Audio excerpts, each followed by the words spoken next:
Pour vous parler, je veux m'appuyer sur le livre de Job.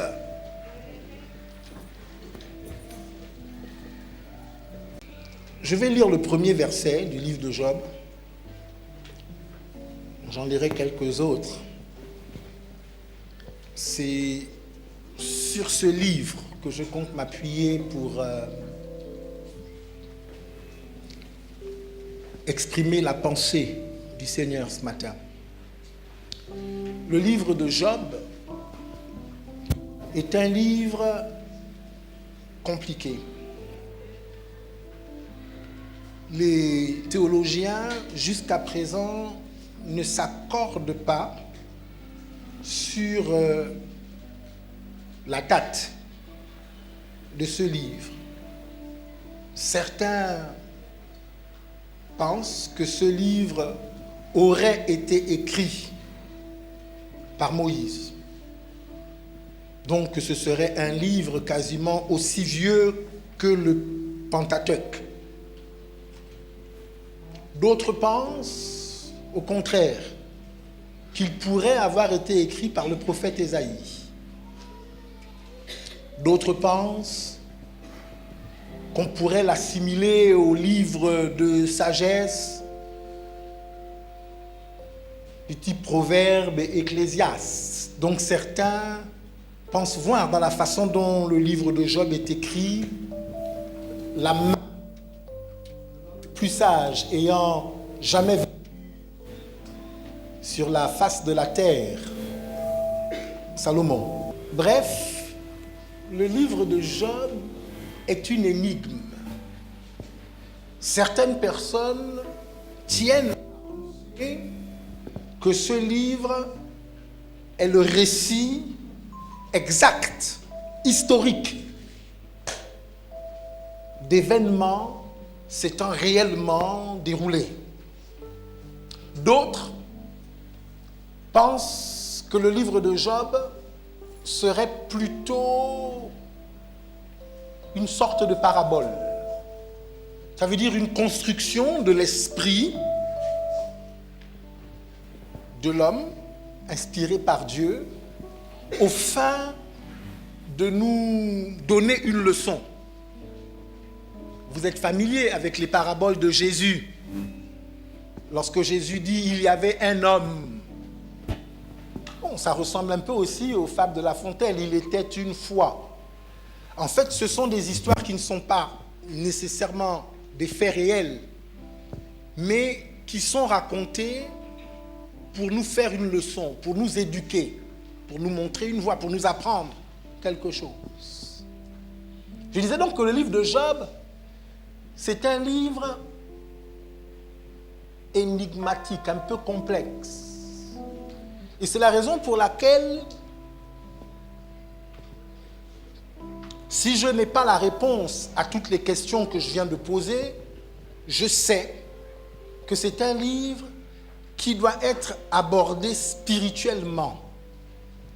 Ça veut dire qu'il faut, lorsque vous lisez le livre de Job, que l'Esprit de Dieu vienne mettre la lumière dans votre cœur. Oui. Pour que vous en ayez la compréhension et que vous puissiez en tirer les éléments importants, les éléments de croissance. Il y avait dans le pays d'Uz un homme qui s'appelait Job. Et cet homme, j'étais en train de lire le texte, et cet homme était intègre et droit. Il craignait Dieu et se détournait du mal. Voici comment commence ce livre. Par une description de qui est Job. Je veux lire les versets 6. Or, les fils de Dieu vinrent un jour se présenter devant l'Éternel. Et Satan vint aussi au milieu d'eux. L'Éternel dit à Satan, d'où viens-tu? Et Satan répondit à l'Éternel de parcourir la terre et de m'y promener. L'Éternel dit à Satan, as-tu remarqué mon serviteur Job? D'autres traductions disent, as-tu vu mon serviteur Job? Il n'y a personne comme lui sur la terre. C'est maintenant Dieu qui parle. Hein? C'est un homme intègre et droit et craignant Dieu et se détournant du mal. Et Satan répondit à l'Éternel, est-ce d'une manière désintéressée que Job craint Dieu? Ne l'as-tu pas protégé, lui, sa maison et tout ce qui est à lui? Tu as béni l'œuvre de ses mains et ses troupeaux couvrent le pays. En fait, quand on parle de ces troupeaux qui couvrent le pays, c'est pour expliquer vraiment le champ ou la dimension de sa prospérité. Pour expliquer que sa prospérité dépasse la localité à laquelle il appartient ou dans laquelle il vit. Mais, étends ta main, touche à tout ce qui lui appartient. Et je suis sûr, c'est le diable qui parle. Le diable a souvent des certitudes. Et je suis sûr qu'il te maudit en face. L'Éternel dit à Satan, voici tout ce qui lui appartient, je te le livre. Seulement, ne porte pas la main sur lui. On va au chapitre 2.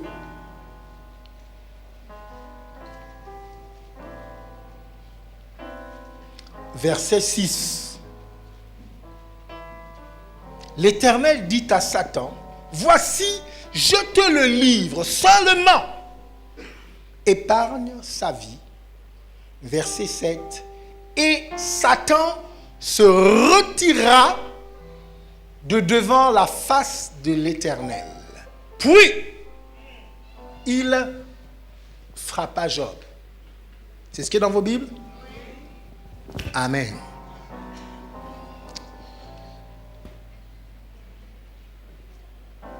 Ces quelques versets que nous venons de lire m'ont profondément dérangé ces dernières semaines.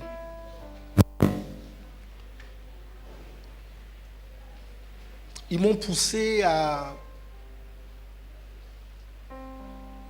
une grande réflexion. D'abord, vous savez, il y a dans ce texte des situations qui sont absolument contraires à notre théologie.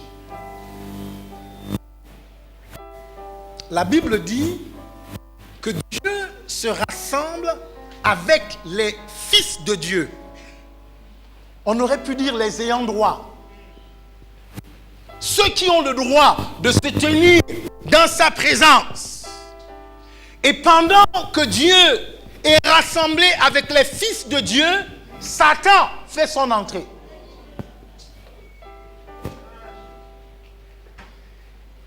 Et aussi bizarre que ça paraisse, personne n'est dérangé par le fait que Satan entre. Là où Dieu siège avec ses enfants. Plus grave encore, Dieu adresse la parole à Satan, comme pour lui dire bienvenue parmi nous.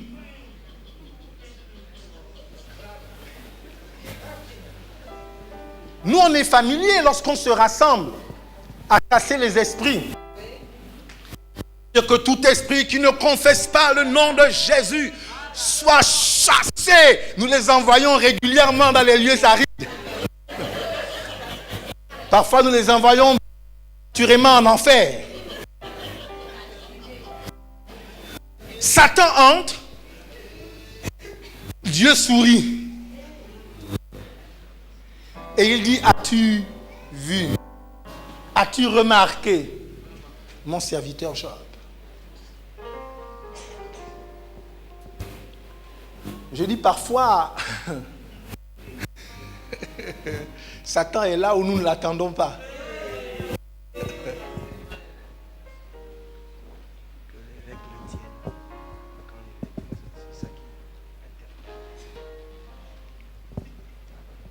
Parfois, Satan est là où nous ne l'attendons pas. Et puis, là où nous pensons qu'il ne doit pas être, c'est là qu'il est. Et parfois, Dieu lui permet d'être là. C'est bizarre, hein? Parce que la présence de Satan dans le lieu de rassemblement de Dieu avec les siens n'a pas empêché à Dieu de rester Dieu. Je dis, c'est la première chose qui m'a dérangé dans cette histoire. La deuxième chose qui me dérange, c'est le descriptif qui est fait de Job. On dit, voilà un homme qui était droit, qui était intègre, qui se détournait du mal et qui persévérait dans le fait de se détourner du mal. Le diable n'a besoin que d'un seul argumentaire pour que Dieu dise, je te le livre. Alors, quand je lis cela, ça me ramène à ma situation. Je dis, si Dieu a pu livrer Job, après que le diable n'ait parlé qu'une fois, je suis donc en danger.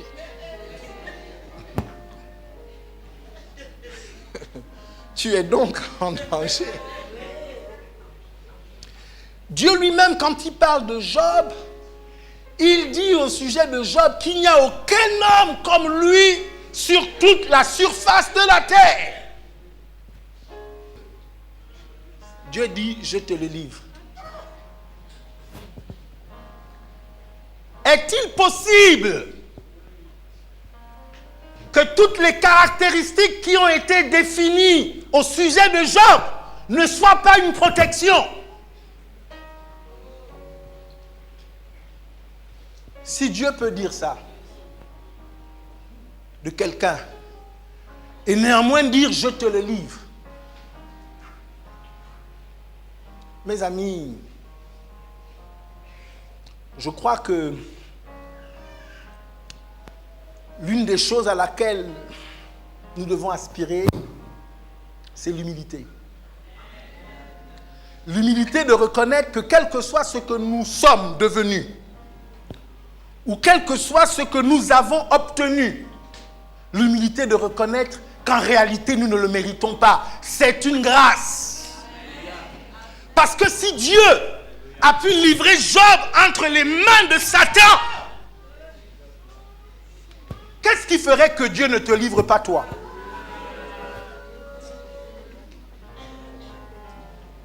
Qu'est-ce qui justifie qu'aujourd'hui tu sois encore en bonne santé? Qu'est-ce qui justifie que les biens que tu as acquis au fil des années, qu'un vent puissant et méchant n'ait pas soufflé dessus pour les disperser?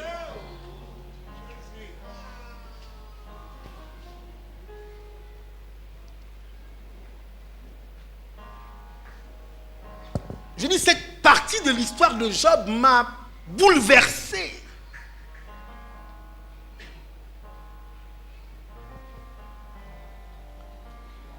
L'autre chose, c'est que quand le diable argumente devant Dieu, à aucun moment, le diable ne parle d'un péché que Job aurait commis. Le diable fonctionne sur des a priori. Il dit, s'il se comporte tel qu'il se comporte, c'est parce que tu l'as béni. Il ne dit pas, voici ce que je reproche à Job, il a fait telle chose. Ou il a fait telle autre chose. Mais il dit, je suis sûr que si tu ne le bénis plus, il te maudira. Il parle au futur. Parce qu'en réalité, le diable n'a rien sur lequel s'appuyer pour justifier que Job soit frappé. En 2003, je sortais d'une maison de deuil. Il y avait une dame de l'église à l'époque qui avait perdu sa cousine qui s'était suicidée. Et d'ailleurs, cette cousine suicidée était venue au culte, à l'église pour la première fois. Et donc, les gens de mon cabinet à l'époque m'avaient entraîné à ce lieu de décès. Et quand je suis sorti, au moment où je m'apprêtais à monter dans ma voiture, deux jeunes gens avec des couteaux longs comme ça sont apparus. J'ai su qu'il y avait quelque chose d'anormal qui était en train de se produire, de se passer. Parce que ceux qui étaient en face de moi se sont enfuis. Et lorsque je me suis retourné pour voir, j'avais déjà pris un premier coup de couteau. Et j'en ai pris 4. Je me suis battu avec ces gens-là pour garder la vie. Et Dieu m'a aidé. Et puis, bon, l'une des questions que les gens me posaient, c'est comment est-ce qu'un homme de Dieu peut-il être agressé par des brigands, par des bandits? Il était peut-être minuit ou 1h du matin. Comment est-ce possible? Bon, l'autre question derrière ça, c'est Dieu est-il avec un homme de Dieu qu'on agresse à 1h du matin, quelque part dans un quartier de Libreville? Et puis l'événement est passé. Un matin, je partais d'Angongé pour venir sur la ville. J'étais avec le pasteur Nadia. Il y avait le chauffeur et puis mon garde du corps. Et pendant que nous roulions, une voiture est sortie de façon inattendue et je vais même dire illégale parce que elle ne devait pas sortir à ce moment-là. Et le chauffeur, en essayant d'éviter cette voiture qui sortait, on est monté sur le terre-plein, on a fait plusieurs tonneaux et on est tombé dans la mer. C'était un accident terrible. Ceux qui passaient par là disaient accident mortel. Je me souviens que, je crois que c'est Christian que j'avais eu ce matin-là, pour qu'il avertisse mes parents que j'étais bien vivant. Mais mon père avait tellement entendu l'histoire de l'accident mortel qu'il a appelé plusieurs personnes pour vérifier qu'elles m'avaient vraiment vu en vie.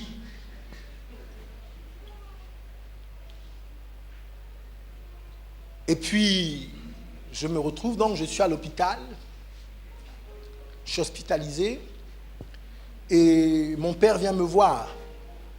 Et il me dit, Mike, voilà, je viens te voir parce qu'il y a quelques-unes de tes tantes, des tantes qui prient, qui sont venues me voir pour me dire que vraiment, dans la famille, on est un peu interpellé, un peu dérangé. Et elle voulait que je te pose une question. Qu'est-ce que tu as fait pour mériter ça?